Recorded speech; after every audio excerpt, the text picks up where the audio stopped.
మీరు కూర్చోవాలి. కుర్చీల పైన కూర్చోాలి, దిగాలి, కింద వెనక వాళ్ళు కనపడాలి, అందరూ దిగాలి. ప్లీజ్ దిగండి. ఏ తమ్ముడు నువ్వు కూడా అందరూ దిగాలి. ఎవరైనా కుర్చీ ఎక్కితే వెనక వాళ్ళు కిందికి దించండి. వాళ్ళు కూడా తమ్ముళ్ళు కూడా ఏ తమ్ముడు నువ్వే, పెద్ద ఆయన కూడా దించండి. ఓకే, నువ్వు కూడా రా, నీకేరా చెయ్యి మళ్ళీ ఊపుదూరి దిగు. గౌరవ శాసనసభ్యులు, ఈరోజు చాలా రోజుల తర్వాత మళ్ళీ తెలుగుదేశం పార్టీ జెండాను ఎగరేసినటువంటి బ్రహ్మానందరెడ్డి గారు, గౌరవనీయులు, అందరితో సఖ్యతగా ఉండి ఈ ప్రాంత అభివృద్ధి ధ్యేయంగా పనిచేస్తున్నటువంటి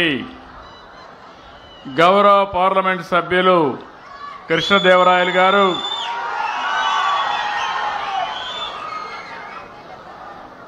సహచర మంత్రివర్గ సభ్యులు గొట్టిపాటి రవి గారు, నారాయణ గారు, స్వచ్ఛాంధ్ర కార్పొరేషన్ చైర్మన్ పట్టాభిరామ్ గారు, సెక్రటరీ సురేష్ గారు, అదే సమయంలో జిల్లా కలెక్టర్ గారు, మార్గదర్శి అయినటువంటి వైకుంఠం వెంకటరమణ గారు, మార్గదర్శి అయినటువంటి యాగంటి వెంకటేశ్వర గారు, వేదిక పైనున్న బంగారు కుటుంబ సభ్యులందరూ చాలామంది వచ్చారు. ఈరోజు నేను మాచర్లకు వచ్చినప్పుడు అఖండ స్వాగతం పలికిన సోదరి సోదరమణులందరికీ స్వాగతం, సుస్వాగతం. మీ ఉత్సాహం చూస్తే ఎప్పుడూ ఉత్సాహంగా ఉంటారు, కానీ ఈరోజు మాచర్లకు స్వతంత్రం వచ్చింది. అందరూ కూడా మీ ముఖాల్లో ఆనందం కనపడుస్తూ ఉంది. ఈ ఆనందం శాశ్వతంగా ఉండాలని కోరుకుంటున్నాను. నిలబెట్టే బాధ్యత మాచర్ల ప్రజానీకం ఉంది, అవునా కాదా అని మిమ్మల్ని అడుగుతున్నా.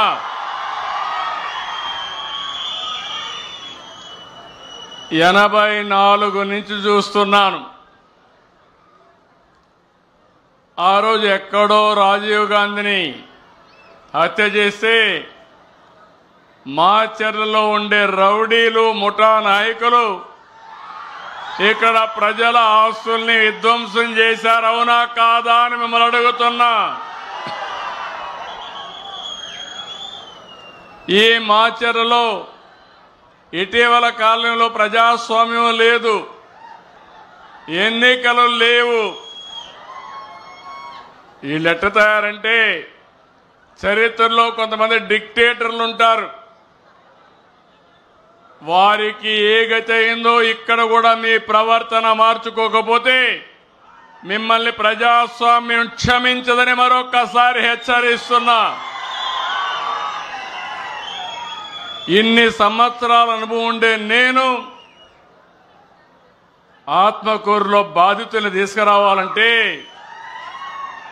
ఇక్కడికి తీసుకురాలేక విజయవాడలో క్యాంపు పెట్టి, గుంటూరులో క్యాంపు పెట్టి, నేను రావాలంటే మా ఇంటికి ఆ రోజు తాళ్లు కట్టి రానీయకుండా చేశారు.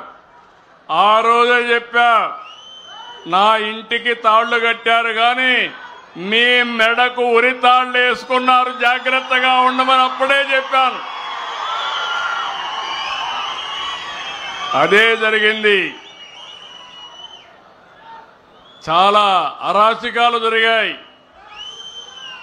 మున్సిపల్ ఎన్నికల్లో ఆ రోజు మన నాయకులు వస్తే వాళ్ళ మీద దాడి చేశారు. అందుకే నేను చెప్తున్నా, రాయలసీమలో ముఠాలు లేకుండా చేశాను. ఈ రోజు చెప్తున్న పల్నాడులో ఖబర్దార్ జాగ్రత్తగా ఉండండి.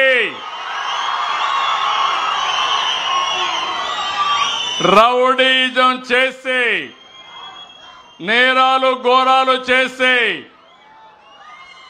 నేను 14లో ముఖ్యమంత్రి కాదు 95లో ముఖ్యమంత్రిని. ఆ విషయమే చాలా సందర్భాల్లో చెప్పాను.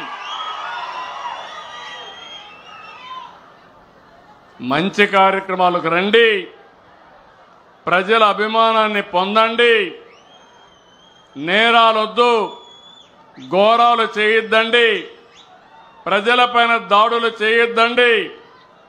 అవసరమైతే ప్రజల ఆస్తులకు రక్షణగా నిలబడదాం తప్ప ఒక విద్రోహ శక్తులుగా తయారు కావద్దని కోరుతున్నా. అందుకే ఈరోజు వచ్చింది, ఒక మంచి కార్యక్రమానికి వచ్చాను. స్వర్ణాంధ్ర, స్వచ్ఛాంధ్ర ఈ కార్యక్రమంలో వచ్చాను. నేను వచ్చింది మీరందరూ ఒకే గుర్తుపెట్టుకోవాలి, నేను వచ్చింది పరిశుభ్రంగా ఉండడానికి చెప్పడానికి వచ్చాను. అంటే చెత్త తీస్తేనే సరిపోదు, ఈడ మనసుల్లో మొత్తం చెత్త ఉండే వ్యక్తులను కూడా పూర్తిగా కడిగేసే తప్ప, ప్రక్షాళన చేసే తప్ప ఈ మాచర్ల బాగుపడదని మరొక్కసారి మీ అందరికీ విజ్ఞప్తి చేస్తున్నా. నేను అందుకని ఈరోజు మీరు గుర్తుపెట్టుకోండి, నేను స్వచ్ఛ ఆంధ్రప్రదేశ్ తీసుకొచ్చాను. ఇప్పటికి 12 సార్లు జిల్లాలకు వచ్చాను. గడిచిన ప్రభుత్వం 85 లక్షల మెట్రిక్ టన్నులు చెత్తంతా రోడ్డు మీద వేశారు, చెత్త మీద పన్ను వేశారు. నేను వస్తానే చెత్త మీద పన్ను తీసేసి 85 లక్షల మెట్రిక్ టన్నులు పూర్తిగా క్లీన్ చేసే బాధ్యత నేను తీసుకున్నాను. చెత్తను నేను క్లీన్ చేశానంటే చెత్త రాజకీయాలను కూడా క్లీన్ చేస్తానని మరొకసారి మీ అందరికీ విజ్ఞప్తి చేస్తున్నా. దానికి మాచర్లలో ఉండే మిమ్మల్ని మొన్న ఎన్నికల్లో చూశా. ప్రజాగ్రహం అంటే ఎట్టుంటుందో, మొన్న ఎన్నికల్లో మాచర్లో 33,000 మెజారిటీతో గెలిపించారంటే అది మీ స్ఫూర్తి. అందుకే నేను ఈరోజు ఇంకా నాకు ఈ మాచర్లు అనగానే గుర్తొస్తాయి. చంద్రయ్య,